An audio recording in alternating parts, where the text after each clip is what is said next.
اعوذ باللہ من الشیطان الرجیم، میں پناہ مانگتا ہوں اللہ کے شیطان مردود سے۔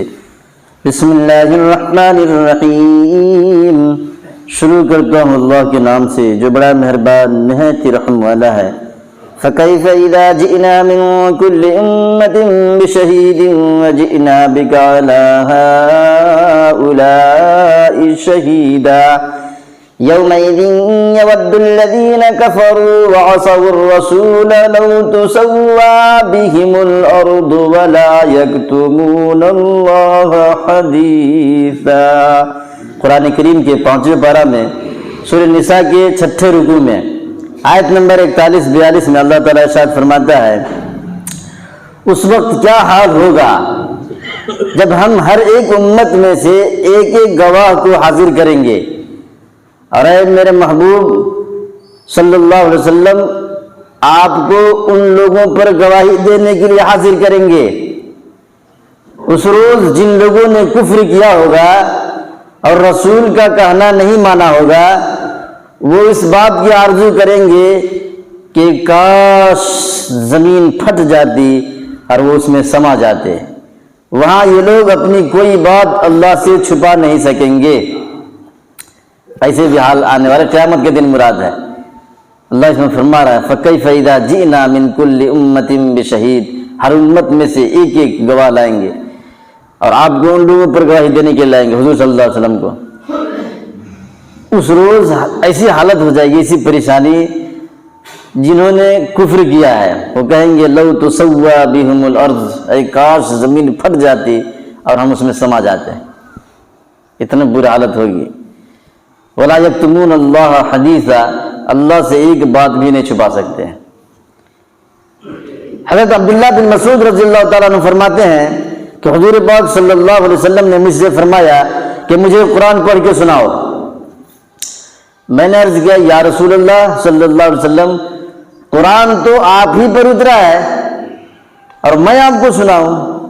آپ صلی اللہ علیہ وسلم نے فرمایا کہ مجھے دوسروں سے سننا اچھا لگتا ہے، تو میں نے سورہ نساء پڑھ کر سنائی، اور جب میں اس آیت میں پہنچا فَكَيْفَ إِذَا جِئْنَا مِن كُلِّ أُمَّةٍ بِشَهِيدٍ وَجِئْنَا بِكَ عَلَى هَؤُلَاءِ شَهِيدًا، تو جب یہ آیت میں نے تلاوت کر دی تو آپ صلی اللہ علیہ وسلم نے فرمایا بس کرو، بس بس بس، اور آپ صلی اللہ علیہ وسلم کی آنکھوں سے آنسو جاری تھے اور زمین میں بہہ رہے تھے۔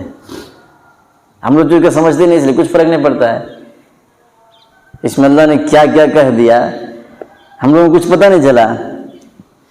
یہ حدیث بخاری شریف میں ہے، جلد نمبر 2 ہے، پارہ نمبر 18 ہے، حدیث نمبر 1685 ہے۔ تفسیر ابن کثیر پارہ نمبر 5 صفحہ نمبر 30۔ قرآن کریم کے 14ویں پارہ میں سورہ نحل کے 12ویں رکوع میں آیت نمبر 89 میں اللہ تعالیٰ ارشاد فرماتا ہے، وَيَوْمَ نَبْعَثُ فِي كُلِّ أُمَّةٍ بِشَهِيدٍ وَجِئْنَا بِكَ عَلَى هَؤُلَاءِ إِلَى آخِرِ۔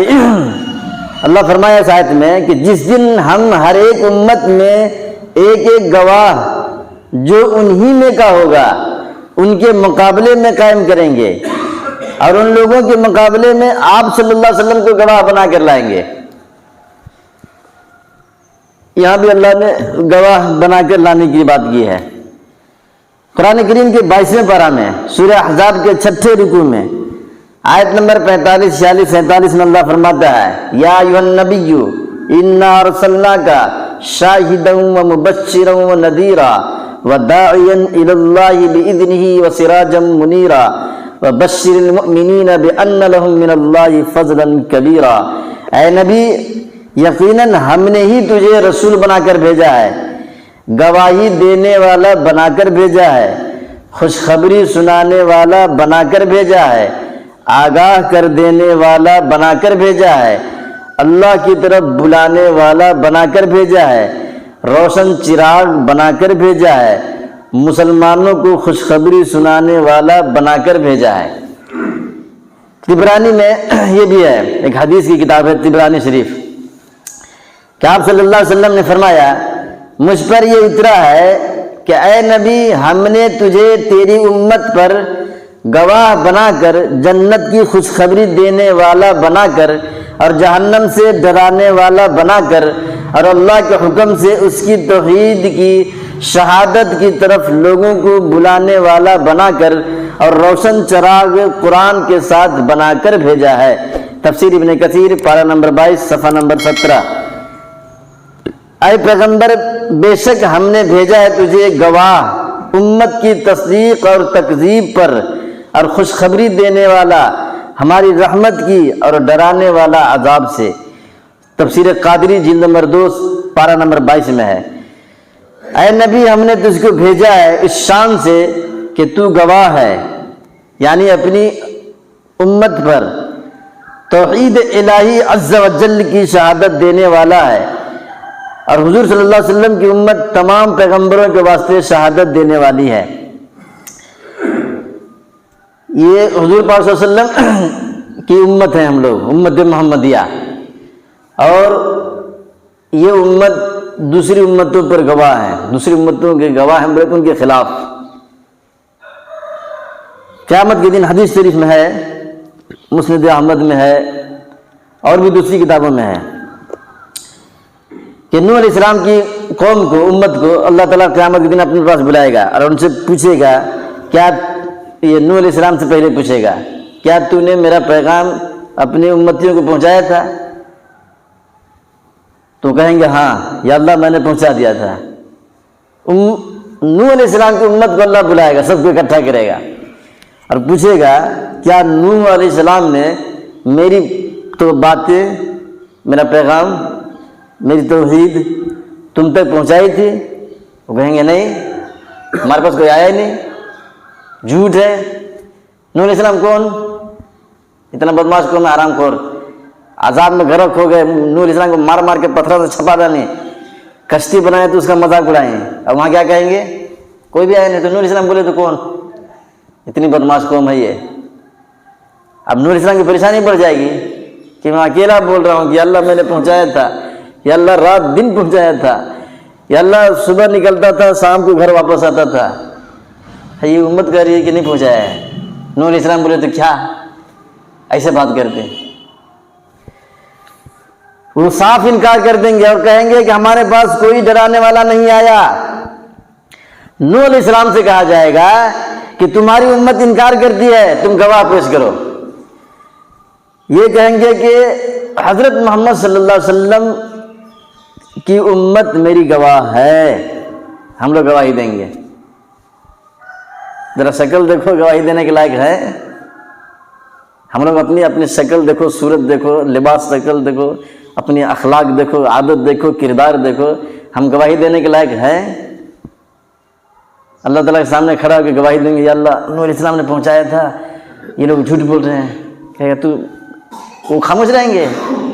ارے جو قوم اپنی نبی کو ایسی کی تیسی کر رہا ہے، جو اپنی نبی کو یہ جھٹلا رہا ہے، وہ آپ کو دیکھ کے خاموش ہو جائے گا، کہے گا منحوس شکل دیکھ اپنی، بڑا آیا گواہی دینے۔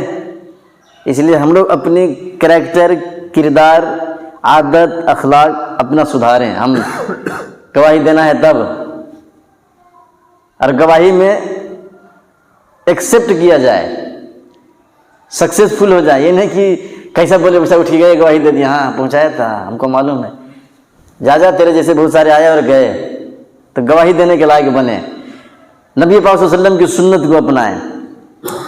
میں بار بار بولتے رہتا ہوں کہ بہت ساری چیزیں ایسی ہیں شریعت کے اندر جو عبادت ہیں، اور عبادت میں آپ کو پتہ ہی ہوگا کچھ چیزیں فرض ہوتی ہیں، کچھ واجب ہوتے ہیں، کچھ سنت ہوتے ہیں، کچھ مستحب ہوتے ہیں، کچھ حرام ہوتے ہیں، کچھ مکروہ ہوتے ہیں، لیکن ہمارا کھوپڑا اتنا خراب ہو گیا ہے کہ اس کو ہم عبادت سمجھتے ہی نہیں ہیں، اس کو ریجیکٹ کر کے باہر نکالے ہوئے ہیں۔ بہت ساری چیزیں ہیں جو عبادت ہیں اور ہم نے اس کو عبادت نہیں سمجھا ہے، اس کو کچھ اور سمجھ کے بیٹھے ہیں، جیسے شادی کرنا عبادت ہے، عبادت ہے۔ امام اعظم ابو حنیفہ رحمۃ اللہ علیہ کہتے ہیں کہ نکاح کرنا نفل نماز پڑھنے سے زیادہ ثواب رکھتا ہے۔ امام شافعی رحمۃ اللہ علیہ کہتے ہیں کہ نفل نماز پڑھے تو زیادہ ثواب ملے گا، شادی کرے تو کم ملے گا۔ امام ابو حنیفہ کا دلیل جو ہے نا پاورفل ہے کہ نکاح کرنا نفل نماز پڑھنے سے زیادہ ثواب رکھتا ہے۔ وہ نکاح کرے گا اللہ کا بھی حق ادا کرے گا، بیوی کا بھی حق ادا کرے گا، بچے ہوں گے کمائے گا، ان کو پالے گا، پوسے گا، صحیح تربیت دے گا، تو نفل نماز پڑھنے سے بھی زیادہ ثواب ملے گا۔ اب بتاؤ نکاح عبادت ہے تو اس میں کچھ فرض، کچھ واجب، کچھ سنت ہوگا نہیں ہوگا؟ ہم نے اس کو عبادت سے باہر کر دیا ہے۔ سب سے بڑی مصیبت یہ ہے ہم اس کو عبادت سمجھتے ہی نہیں ہیں، حالانکہ نکاح عبادت ہے۔ اب عبادت ہے تو اس میں چیک کرو کہ کیا کیا فرض ہیں، کیا واجب ہیں، کیا کیا سنت ہیں۔ کسی نے آج تک پوچھا ہی نہیں، اس لیے کہ کوئی عبادت سمجھتا ہی نہیں ہے۔ ہم اس کو عبادت سے باہر کر دیے ہیں۔ ہمارے ڈکشنری میں، دماغ میں نکاح بولے تو دنیا، عیش مستی، پیسہ لوٹنا، کھانا، رسم رواج، یہ ہم نے گھسڑ دیا ہے۔ اصل بولے تو نکاح عبادت ہے، اور عبادت مسجد میں ہونی چاہیے۔ عبادت میں کیا کیا فرائض ہیں وہ معلوم کرنا چاہیے، کیا سنت ہے، کیا واجب ہے، یہ سب معلوم کرنا چاہیے۔ آج تک ہم سے کسی نے پوچھا ہی نہیں۔ 15 سال سے یہاں محنت کر رہے ہیں، ایک آدمی بھی آگے نہیں پوچھا کہ حضرت نکاح میں کیا فرض ہیں، کیا واجب ہیں، کیا سنت ہے، کسی نے نہیں پوچھا۔ اس لیے کہ دماغ میں سے، کھوپڑے میں سے نکاح عبادت ہے یہ لفظ ہم نے ہٹا دیا ہے، اس لیے پوچھتے بھی نہیں ہیں۔ پھر ڈانس بھی کر لیتے ہیں، اس میں ناچ بھی لیتی ہیں، میوزک مارتی ہیں، باجا بجاتی ہیں، کئی کو یہ عبادت نہیں ہے۔ اگر اس کو عبادت سمجھیں گے تو پھر یہ ناچنا، ڈانس کرنا، میوزک، باجا سب خود بخود ختم ہو جائے گا۔ اس لیے کہ ابھی نماز بڑی عبادت ہے، اس میں کون تو ڈانس کیا ہے؟ کوئی کسی کھجا کو بلا کے لایا یہاں کہ ڈانس کرو؟ کیوں نہیں بلایا بھائی؟ یہ عبادت ہے، عبادت میں ڈانس کہاں ہے؟ ویسے ہی نکاح بھی عبادت ہے، آپ اس کو عبادت سمجھیں گے تو بہت ساری چیزیں خود بخود باہر نکل جائیں گے۔ اللہ تعالیٰ ہم سب کو سمجھنے کی، عمل کرنے کی توفیق عطا فرما دے، آمین۔